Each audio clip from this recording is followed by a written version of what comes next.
నమస్తే, నేను మీ ఎంఈ నాయుడు. ఈరోజు విజయనగరం ప్రధాన చూస్తే నీరు చేరాలి, విమానం ఎగరాలి, సొరంగం పనులు పరిశీలిస్తున్న ఇంజనీరింగ్ అధికారులు.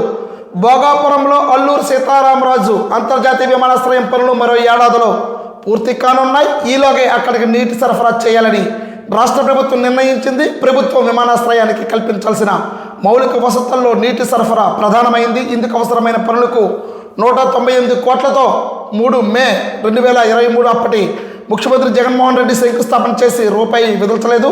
కూటమి ప్రభుత్వం అధికారంలోకి వచ్చిన తర్వాత ప్రత్యేక దృష్టి సారించడంతో అధికార యంత్రాంగం భగీరథ ప్రయత్నిస్తుంది. తాజాగా 64 కోట్ల కేటాయింపు. 20 ఏళ్ల క్రితం జలాశయ అంచనా వ్యయం 220.4 కోట్లు సకాలం నిధులు విడుదల కాక 2025 నాటికి 808.34 కోట్లు పెరిగింది. రాష్ట్ర ప్రభుత్వం ఈ వార్షిక బడ్జెట్లో 64 కోట్లు కేటాయించింది. పేరుకుపోయిన 20 కోట్లు బకాయిలు చెల్లించింది. జలాశయం పని 50% నిలిచిపోయింది. టన్నెల్ పనులు పూర్తి చేసి సారపల్లి వద్ద సర్ప్లస్ వేయర్ నిర్మించాలి. అప్పుడే జలాశయంలోకి కనీసం 2 టీఎంసీల నీరు చేరుతుంది. అప్పుడు భోగాపురం విమానాశ్రయానికి ఇబ్బంది లేకుండా సరఫరా వీలవుతుంది అన్నట్టుగా మనకు చూస్తూ ఉన్నాం. ముందు చూపుతో ప్రత్యామ్నాయం ప్రాజెక్టు పని జాప్యం అవుతుందని ముందు చూపుతూ చంపావతి నదిలో భారీ నీటి పథకం నిర్మించారు. ప్రస్తుతం అక్కడి నుంచే సరఫరా చేస్తున్నారు. తారకరామ పూర్తికి ఇంకా 225.26 ఎకరాలు సేకరించాలి. కోరాడపేట ఏటీఐ అగ్రగారు వాసులు పునరావాసానికి R&R ప్యాకేజ్ అమలు చేయాలి. ఇందుకు కనీసం 200 కోట్ల అవసరం. టన్నెల్ పనులు పూర్తి చేసి R&R సమస్యను పరిష్కరిస్తే ఈ ప్రాజెక్టును అడ్డంకులని తొలగించినట్లని ప్రభుత్వం అన్ని విధాల సహకారం అందిస్తుంది.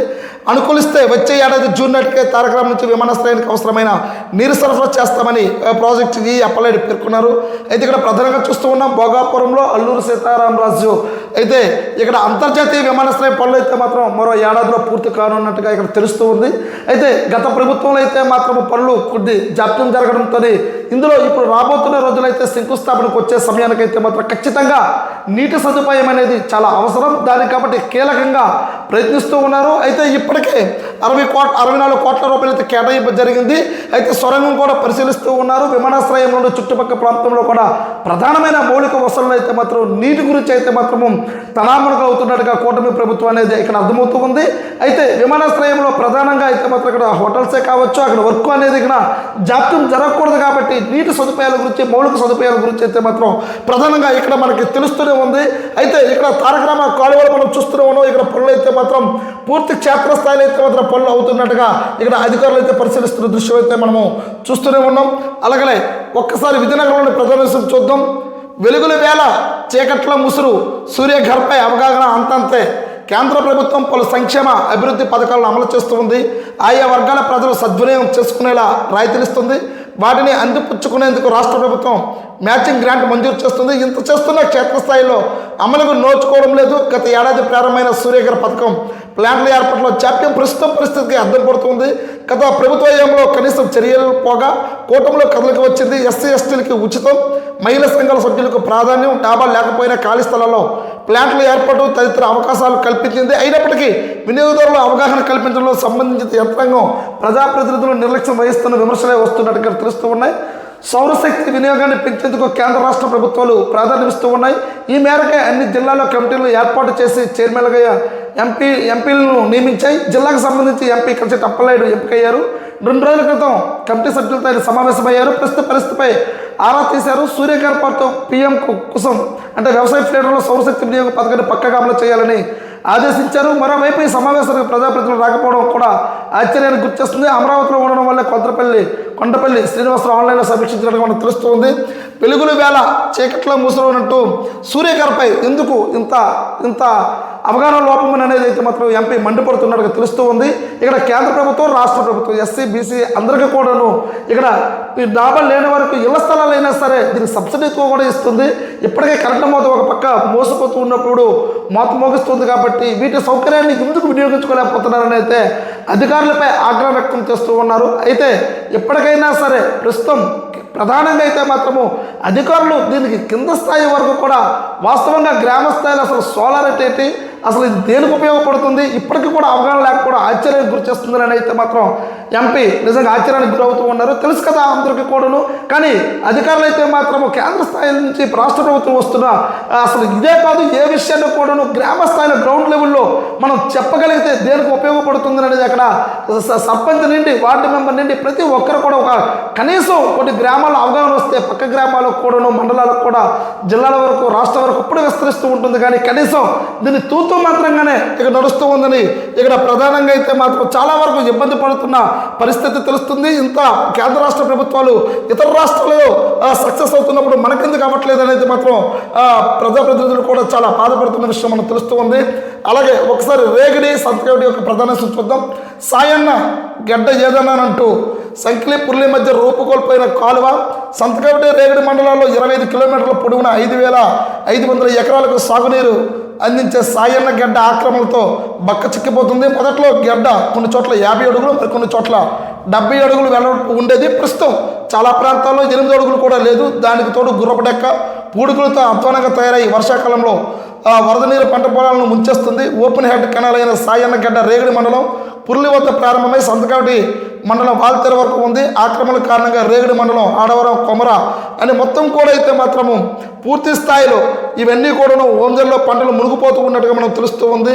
అయితే రైతులకు తీవ్ర నష్టం. జిల్లాలో విభజనతో ఈ మండలాలు విజయనగరం జిల్లాల పరిధిలోకి వచ్చిన సాయన్న గడ్డ మాత్రం శ్రీకాకుళం మేజర్ జలవనరుల శాఖ పరిధిలో ఉంది. దీంతో జిల్లా అధికారులకు నిధుల మంజూరులో సమస్యలు ఎదురవుతూ ఉన్నాయి. దీంతో కనీసం ఆధునీకరణకు సైతం నోచుకోవడం లేదు. ఏటా ముంపుబారిన పడిన తీవ్రంగా నష్టపోతున్నామని కర్షకులు కన్నీరు పెట్టుకుంటున్నారు. ప్రజాప్రతినిధులు అధికారులు పట్టించుకోవడం లేదని ఆవేదన వ్యక్తం చేస్తూ ఉన్నారు. రైతులైతే మాత్రం 23 కోట్లతో ప్రతిపాదనలు పంపించారు. కలెక్టర్ అంబేద్కర్ ఆదేశాలతో గడ్డ ఆధునీకరణకు 23 కోట్లతో ప్రతిపాదనలు తయారు చేసి పంపించామని సంతకవిడి జలవనరుల శాఖ ఏ రాంబాబు తెలిపారు. మరమ్మతులకు నిధులు మంజూరు చేయాలని జిల్లా కలెక్టర్లు కూడా కోరామన్నారు. నిధులు మంజూరై పనులు చేపడితే రెవెన్యూ నీటిపారుదల అధికారులు ఉమ్మడిగా ఆక్రమణలు తొలగించేందుకు చర్యలు తీసుకోమంటే రేగిడి ఏఈ శంకర్రావు చెప్తూ ఉన్నారు. అయితే ఇక్కడ సంతకవిడి మండలంలో మునిగిన వరి పంట అయితే మనం చూస్తూ ఉన్నాం. అయితే పూర్తిగా రూపుకోల్పోతున్న ఇక్కడ చూసాం మనం. ఇక్కడ ప్రధానంగా అయితే మాత్రము సాయన్న గడ్డ ఇక్కడ పూర్తిగా కూడా ఆక్రమణకు గురవుతున్నట్టుగా మనం ఇక్కడ చూస్తూ ఉన్నాం. అయితే కిందన ఇక్కడ రైతన్నలు అయితే మాత్రము ఇది పూర్తిగా ఆక్రమణకు ఎప్పుడైతే మనకు గురైపోతుందో ఒకసారి అయితే మాత్రం కనీసం 70 అడుగులు ఉండేది, ఒకసారి 50 అడుగులు, కనీసం ఇప్పుడు 8 అడుగులు కూడా ఉండే పరిస్థితి లేదు. అక్కడ అధికారులు అయితే మాత్రం తూతూ మంత్రంగా చూస్తూ మనకెందుకులే అని ప్రభుత్వ భూమే కదా ప్రజలు అక్కడ ఉన్నవారు కొంతమంది ఆక్రమణదారులు ఆయకట్టుదారుల యొక్క కష్టాన్ని కూడా గుర్తించలేక కొంతమంది అయితే పేటరేగిపోతున్నా సరే అధికారులు అయితే మాత్రము ఇంకా చూస్తూనే ఉన్న వైనం చూస్తూ ఉంది. ఒకేసారి వర్షం వస్తున్నప్పుడు ఈ గడ్డంతా కూడాను ఆక్రమణకు గురైపోతే ఇక్కడ నుండి వచ్చే నీరల్లా డైరెక్ట్గా పొలంలోకి వచ్చేసరికి పూర్తిగా అయితే మాత్రము రైతులకు తీవ్ర నష్టం ఏర్పడుతూ ఉంటుంది. పంట పొలం మొత్తం కూడా మునిగిపోయే అవకాశం ఎక్కువగా కనిపిస్తుంది. ఎప్పటికైనా సరే దీని గురించి పట్టించుకోండి అంటూ చాలా బాధతో చాలా ఇబ్బంది పడుతూ అడుగుతున్నట్టుగా ప్రజలందరూ కూడా ఆవేదన వ్యక్తం చేస్తూ ఉన్నారు. పత్రాలు లేకుండానే రాకపోకలు వాహన తనిఖీలో పాల్గొన్న ఎస్పీ వకుల్ జిందాల్ తదితరులు జిల్లా వ్యాప్తంగా ముందుగా గుర్తించిన 61 ప్రాంతాల్లో గురువారం రాత్రి 9 గంటల నుంచి 11 గంటల వరకు పోలీసులు ఆకస్మికంగా వాహనాలు తనిఖీలు చేశారు. ఎస్పీ వకుల్ జిందాల్ నేరుగా రంగంలో దిగి సిబ్బందితో కలిసి పర్యవేక్షించారు. 3 DSPలు, 14 మంది CIలు, 44 మంది SIలు, 276 మంది పోలీసులు పాల్గొన్నారు. 4,437 వాహనాలను పరిశీలించగా అందులో 51 వరకు పత్రాలు లేనివిగా గుర్తించారు. అనుమతులు లేకుండా తరలిస్తున్న 20 కిలోల వెండిని స్వాధీనం చేసుకున్నారు. మద్యం తాగి నడిపిస్తున్న 100 మందిపై కేసులు నమోదు చేశామని, బహిరంగ ప్రదేశాల్లో తాగుతున్న 2 అదుపులోకి తీసుకున్నట్లు ఎస్పీ ప్రకటించారు. అక్రమ రవాణా నేరాల నియంత్రణ లక్ష్యంగా ఈ తనిఖీలు నిర్వహించినట్లుగా చెప్తూ ఉన్నారు. అయితే పత్రాలు లేకుండా రాకపోకలు కానీ చేస్తే ఖచ్చితంగా చాలా యాక్షన్ తీసుకున్నట్టుగా జిల్లా అధికార యంత్రాంగం పోలీసు యంత్రాంగం అయితే మాత్రం చాలా సీరియస్గా తీసుకున్నారు. అలాగే ఏవైనా సరే ఖచ్చితంగా వాహనాల తనిఖీలు అయితే మాత్రం తనామణకులవుతూ ఉన్నారు. చాలా వరకు అయితే ఈ ఎవరైనా సరే అరాచకాలు మాత్రం పాల్పడితే ఖచ్చితంగా చాలా సీరియస్ యాక్షన్ తీసుకుంటున్నట్టుగా మనకి ఈ రాకపోక లేకుండా ధ్రువపత్రాలు కానీ అన్ని కూడా ఖచ్చితంగా పరిశీలించుతున్నట్టుగా మనకి ఎస్పీ వకుల్ జిందాల్ తెలుపుతూ ఉన్నారు. అలాగే విజయనగరంలోని ఒక ప్రధాన విషయం చూద్దాం. కలెక్టర్ కూడా ఆగ్రహం చెందుతూ ఉన్నారు. దానికి ఒకసారి చూద్దాం. రోడ్డు పరిశీలిస్తున్న అధికారులు కొత్త వలస మండలంలోని కంటకాపల్లి పంచాయతీలో ఉపాధి హామీ నిధులతో చెరువులు నిర్మిస్తున్న అడ్డదారికి అధికారులు అరకోటతో అడ్డదారినంటూ ప్రచురితమైన కథనంపై తహసీల్దార్ నీలకంఠరావు నరసరావు చెరువు భూమి మీదుగా నిర్మిస్తున్న రోడ్డు వైపు వాహనాలు వెళ్లకుండా దారికి అడ్డంగా కాలువల తవ్వించేశారు. విజయనగరం పంచాయతీరాజ్ ఈజీ రత్నాకర్, డి నాయుడు, ఎంపీడీ రమణయ్య తదితరులపై పనులు పరిశీలించారు. ఈ నివేదికను జిల్లా ఉన్నతాధికారులకు పంపిస్తామని వారు పేర్కొన్నారు.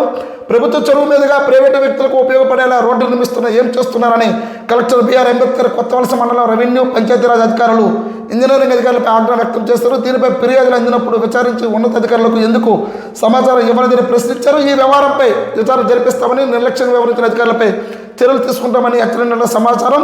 దారికి అడ్డంగా తవ్విన కాలువ కూడా మనం చూస్తున్నాం. అయితే ఈ మధ్యకాలంలో అయితే మాట అడ్డదారికి అడ్డుకట్టునంటూ ఇక్కడ ఒక కథను చూసాం. రోడ్డు పరిశీలిస్తున్న అధికారులు కూడా మనం చూస్తూనే ఉన్నాం.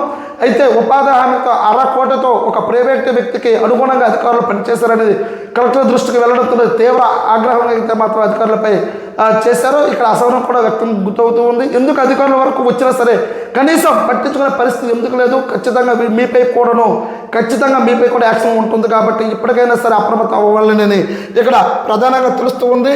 అలాగే జిల్లాలోని ఒకసారి జీకురంలో విరిగిన అరటి తోట ఒకసారి చూద్దాం. రాలిన ఆశలు. జిల్లాలో శుక్రవారం సాయంత్రం వీచిన ఈదురుగాలుకు మామిడి అరటికి తీవ్ర నష్టం వాటిల్లింది. సాయంత్రం 4 గంటల ప్రాంతంలో ఉరుములు మెరుపులతో కూడిన భారీ గాలులకు కోతకు వచ్చిన అరటిగల్లో పడిపోగా మామిడికాయలు కూడా రాలిపోయాయి. మెంటాడ మండలం కారు మామిడిపల్లిలో సమీపంలోని నేలపైన రాలిపోయిన మామిడికాయలు చూస్తూ ఉన్నాం. అరటి తోటలు అయితే మాత్రం అకాల వర్షాలు, అకాల గాలులకి అయితే మాత్రము తీవ్ర నష్టం అయితే మాత్రం కలిగినట్టుగా ఇక్కడ మనం చూస్తూ ఉన్నాం. అయితే ఇలాంటప్పుడు ఇప్పటికే అరాకొర మామిడి తోట ఉండేటప్పుడు కూడాను ఇక్కడ రైతు మొత్తం కూడాను చాలా ఆవేదన వ్యక్తం చేస్తున్నట్టుగా ఇక్కడ మనం తెలుస్తూనే ఉంది. అలాగే ఒకసారి చీపురుపల్లి ప్రధాన చూద్దాం. అగమ్య గోచరం అగ్రి ల్యాబ్ అన్నట్టు విత్తనాలు, ఎరువులు, నాణ్యత పరీక్షలు పశుసంవర్ధక శాఖకు చెందిన పలు పరీక్షలకు చేసేందుకు నియోజకవర్గ స్థాయిలో చీపురుపల్లి ఏర్పాటు చేసిన అగ్రి ల్యాబ్ నిరుపయోగంగా మారింది. ఇక్కడ పూర్తి స్థాయిలో సిబ్బంది లేరు. ఉన్నవారు ఓడి కింద పనిచేస్తూ ఉన్నారు. ఎవరు ఎప్పుడు బదిలీ అయిపోయి వస్తున్నారో, ఎప్పుడు వెళ్ళిపోతున్నారో ఎవరికి తెలియడం లేదు అంటూ చాలా బాధాకరంగా చూస్తూ ఉన్నాం. నిరుపయోగంగా పరికరాలు కూడా మనం చూస్తున్నాం. అయితే ఎరువులు, విత్తనాలు పరీక్షల విభాగానికి టెక్నికల్ వ్యవసాయ అధికారి 2 ఏవోలు ఉండాలి. ప్రస్తుతం ఒక ఏవో మాత్రమే ఉన్నారు. ఎరువులు పరీక్షలు చేసే యంత్రాలు కొంతకాలంగా పనిచేయడం లేదు. కనీసం మరమ్మతులకు నోర్చుకోవడం లేదు. అప్పుడప్పుడు విత్తనాలకు పరీక్షలు చేస్తూ ఉంటారు. పశుసంవర్ధక శాఖ పరీక్షల విభాగంలో ల్యాబ్ టెక్నీషియన్, ల్యాబ్ అసిస్టెంట్ ఉన్నారు. వారు ప్రాంతీయ పశు వైద్యశాల ఏడీ శారద పర్యవేక్షణలో క్షేత్రస్థాయికి వెళ్ళి నమూనాలు పరీక్షిస్తున్నారు. విలువైన పరికరాలు నిరుపయోగంగా మారాయి. ఫర్నిచర్, కంప్యూటర్లు పాడైపోతూ ఉన్నాయి. పరీక్షలు చేసే ఉద్యోగులతో పాటు పర్యవేక్షించే టెక్నికల్ ఏవోను నియమించాల్సి ఉంటుంది. మరమ్మతులకు గురైన పరికరాల సమస్యను పరిష్కరించాలి. ప్రయోగశాల రైతులకు ఉపయోగపడాలి. అగ్రి ల్యాబ్లో అవసరమైన టెక్నికల్ ఏవో పోస్టును త్వరలో నియమిస్తామని సహాయ వ్యవసాయక సంచాలకుడు కోటేశ్వరరావు తెలిపారు. సీజన్ వస్తున్నందున అన్ని రకాల విత్తనాలు, ఎరువులు పరీక్షలు చేయించడానికి అవసరమైన చర్యలు చేపడతామని అన్నారు. అయితే ఇక్కడ చూస్తూ ఉన్న అగమ్య గోచరం అగ్రి ల్యాబ్ నిరుపయోగంగా మారింది. పరికరాలు అయితే కొన్ని వేల లక్షల రూపాయలతో అయితే మాత్రం చీపురుపల్లిలో అగ్రికల్చర్ ల్యాబ్ అయితే మాత్రము ఇక్కడ ఉంది. కానీ కనీసం అక్కడ అధికారులు అయితే మాత్రము చాలామంది ట్రాన్స్ఫర్ అయిపోతుంటారు, కొంతమంది డిప్యూటేషన్ మీద వస్తారు. ఇప్పటికే ఖరీఫ్ కూడా సీజన్ వచ్చేస్తున్నప్పటికి కూడా ఇక్కడ ముడి సరుకులు, ముడి ధాన్యాల గురించి వీటన్నీ కూడా టెక్నికల్గా ఇక్కడ ఎంతవరకు దిగుబడి వస్తాయి, ఏ సీజన్లోనే ఏ పంటల యొక్క ఇవన్నీ పూర్తి క్షేత్రస్థాయిలోనే ఉపయోగించుకోవచ్చు. కానీ కనీసం అధికారులు ఇక్కడ ఉండడం లేదు. ఎప్పటికైనా సరే రైతుకి సంబంధించి రైతు యొక్క ఏ విధంగా రైతన్న బాగుపడతాడో అనే విషయంపై ఇన్ని లక్షల రూపాయలతో ల్యాబ్ కూడా ప్రవేశపెట్టారు. అధికారులు కూడా కొంతమంది వస్తూ ఉన్నారు, ఎప్పుడు వెళ్ళిపోతూ ఉన్నారో. రైతులు అక్కడికి వచ్చి కూర్చొని అసలు వెళ్ళిపోవలసిన పరిస్థితి ఉంది. ఇంత టెక్నీషియన్ కూడా, ఇంత టెక్నాలజీ ఉండి కూడా రైతులు ఆదుకోకుండా పరిస్థితి అయితే మాత్రము నిజంగా చాలా వరకు అధికారులు అయితే మాత్రం ఎందుకు ఈ విధంగా చేస్తూ ఉన్నారో దీన్ని ప్రశ్నించేవారు లేరు, మాట్లాడేవారు లేరు, జవాబుదారీతనం కూడా లేకపోవడంతో రైతుకి ఇన్ని లక్షల రూపాయల టెక్నీషియన్, ఇక్కడ టెక్నికల్ పరికరాలు కూడా ఉన్నాయి, కానీ కనీసం పట్టించుకునే వైద్యం లేకపోవడంతో చాలా బాధాకరము ఇతను వస్తుంది. ఖరీఫ్ పంట, ఈ ఎరువులు ఇవన్నీ కూడాను అసలు భూమికి సంబంధించినవి, ఏ పంట వేస్తే ఎంతవరకు దిగుబడి వస్తుంది, ఇవన్నీ కూడా పరికరాలు ఉన్నప్పటికీ కూడాను సద్వినియోగం లేకపోయేసరికి చాలామంది రైతన్నలు అయితే మాత్రం బాధాకరంగా వెనతిరిగి వెళ్ళిపోతున్నట్టుగా తెలుస్తూ ఉంది. చూస్తూ ఉండండి ఎంఈ న్యూస్. నేను మీ ఎంఈ నాయుడు.